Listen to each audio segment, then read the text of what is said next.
নমস্কার বন্ধুরা, আমি মৌ। আজ কুম্ভস্নানের দ্বিতীয় পর্ব নিয়ে আমি হাজির হয়েছি। আগের ভিডিওটা ছিল কুম্ভ যাত্রা, মানে আমার বাড়ি থেকে ইউপি আসার যে জার্নিটা সেটা শেয়ার করেছিলাম। আজ এই পর্বে আমরা কুম্ভস্নানের পর্বটা তুলে ধরব, তাই ভিডিওটা স্কিপ না করে দেখতে থাকুন। আশা করি আপনাদেরও ভালো লাগবে। প্রথমেই বলে রাখি, আপনাদের মনে একটা প্রশ্ন জাগতেই পারে যে আমি এত দেরিতে কেন ভিডিও আপলোড করছি। কারণ আমি বাড়িতে ছিলাম, শরীরটাও ভালো ছিল না, বলা যেতে পারে বাচ্চাকে নিয়ে সম্ভব হয়ে ওঠেনি। কিন্তু এটা শেয়ার না করেও পারলাম না, কারণ আমার অভিজ্ঞতা, এত সুন্দর অনুভূতিগুলো তুলে না ধরে আর পারলাম না। তো দেখতে থাকুন। আমরা প্রয়াগরাজে পৌঁছেছিলাম রাত 8টার দিকে। আমাদের আগে থেকেই একটি হোমস্টে ঠিক করা ছিল, মেলা থেকে খুব কাছেই বলা যেতে পারে। রাতে খাওয়া দাওয়া সেরেই আমরা খুব তাড়াতাড়ি শুয়ে পড়েছিলাম, কারণ আমাদের ভোর 3:30-টের সময় উঠতে হবে। আমাদের যে হোমস্টেটায় ছিলাম, সেই হোমস্টের মালিকই আমাদের বলল যে ভোর ভোর বেরোতে পারলে স্নানটা নাকি ভালোভাবে করা যাবে। তো আমরা সেই মতো ভোরেই বেরিয়েছিলাম 3:30-টের দিকে। আমাদের সঙ্গমে পৌঁছতে পৌঁছতে সময় লেগে যায় অনেকটাই। সবার মনে একটা ভয় ছিল, আগে থেকে সবাই বলছে যে অনেকটা পথ নাকি হাঁটতে হয়, তাও 3 থেকে 4 কিলোমিটার আন্দাজ। সেখানে আমরাও একটু ভয়ে ছিলাম যে কি করব, 3 থেকে 4 কিলোমিটার, সঙ্গে আমার বাচ্চা আছে 2 বছরের। তো তাও আমরা সাহস করে বেরিয়ে পড়লাম। কিন্তু ওই ভিড়ের মাঝে যখন আমরা পৌঁছালাম, তখন ভিতরে অন্যরকম এনার্জি কাজ করছে। যতই হোক দেবভূমি বলে কথা, একটা দেবতার মহিমা তো থাকতেই হবে। এত লোক, এত ভিড়, এত যে মানুষটা 70 বছর বয়স, সেও যখন পায়ে হেঁটে স্নান করতে যাচ্ছে, তখন নিজের মনেও একটা প্রশ্ন জাগছে যে আমি 27 বছর হয়ে কেন আমি হাঁটতে পারবো না।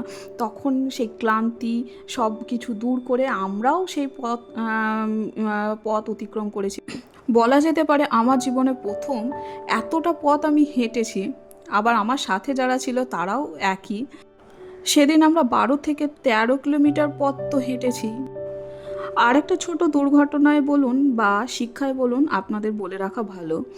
যখন আমরা স্নান করছিলাম, আমরা 3জন, আমি, আমার হাজব্যান্ড, মেয়ে আর আমি এক জায়গায় দাঁড়িয়েছিলাম। আর আমার মা ও বাবাকে আগে স্নান করতে পাঠিয়ে দেওয়া হয়। খুব আমরা খুব কাছে গঙ্গার উপরেই আমরা দাঁড়িয়েছিলাম, কিন্তু এত ভিড়, এক ধাক্কায় এত লোক যখন ওখানে আসলো, তখন আমার মা বাবা যখন স্নান করে ওঠে, তখন আর আমাদের দেখতে পায় না। আমরা 10 পা আগে পিছিয়ে ছিলাম, কিন্তু আমার বাবা মা তখন আমাদের থেকে হারিয়ে যায়। তখন আমরা এত ভিড়, 2-10 মিনিট দাঁড়ানোর পর তখন আমরা চিন্তা ভাবনা করলাম যে আমরাও স্নান করে উপরে উঠি, তারপরে খোঁজাখুঁজি করব নিশ্চয়। তাদের কিছু হয়নি, তারা সুরক্ষিত আছে, ভালো আছে। তাই আমরা তাড়াতাড়ি করে স্নান করে উপরে উঠে পড়ি। আমার সঙ্গে মেয়েটাকে স্নান করিয়ে নিই।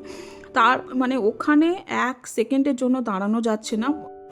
আমার মা বাবা যে জুতোগুলো খুলে স্নান করতে গিয়েছিল, এবং আমার হাজব্যান্ডের যে জুতোগুলো ছিল, যে পরবো এমন সময়টুকুও দিচ্ছে না, বা নিচু হয়ে জুতোগুলো হাতে নেব সেটারও ক্ষমতা নাই। কারণ কখন পিঠের ওপর দিয়ে লোক চলে যায় বলা যেতে পারে না।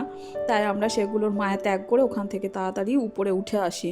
উঠে আসার পর আমাদের 200 মিটারের হেরফের আমার মা বাবা আমাদের থেকে ছিল, কিন্তু আমরা খুঁজে পাচ্ছি না, এতটাই ভিড়। তখন আমার মা কারোর সাথে কারোর ফোন নিয়ে, তাদের কাছে ফোনটাও ছিল না, কারণ জামা প্যান্টগুলো খুলে তারা স্নান করতে নেমেছিল। তখন অন্য একজনের সাথে, যে সে যেই হোক, ভগবানের দূতই বলা যেতে পারে, তার কাছ থেকে ফোন করার পর আমাদের সাথে যোগাযোগ হয়। আমরা দেখছি যে আমাদের খুব কাছেই মা বাবা বসে আছে, কিন্তু আমরা দেখতে পাচ্ছি না। যাই হোক, শেষমেশ মা বাবাকে পাওয়া যায়। এখান থেকে আমাদের একটা শিক্ষা হয়েছে বলা যেতে পারে। যখন মাইকে অ্যানাউন্স হচ্ছিল যে এ হারিয়েছে, ও হারিয়েছে, সে হারিয়েছে, তখন আমার মনে একটা প্রশ্ন জাগছিল যে কি করে মানুষ হারাচ্ছে। তো ভগবান আমাদের সেটা স্বচক্ষে প্রমাণ করে দিল, মানুষ এভাবেও হারাতে পারে। মানে খুব কাছে থেকেও যে মানুষ হারিয়ে যেতে পারে, এটাই তার প্রমাণ। এত ভিড়, তার মধ্যে থেকে তো মানুষ হারাবে, এটা স্বাভাবিক। এটা আমাকে একটা চরম শিক্ষা বলা যেতে পারে, চরম শিক্ষা পেয়েছি।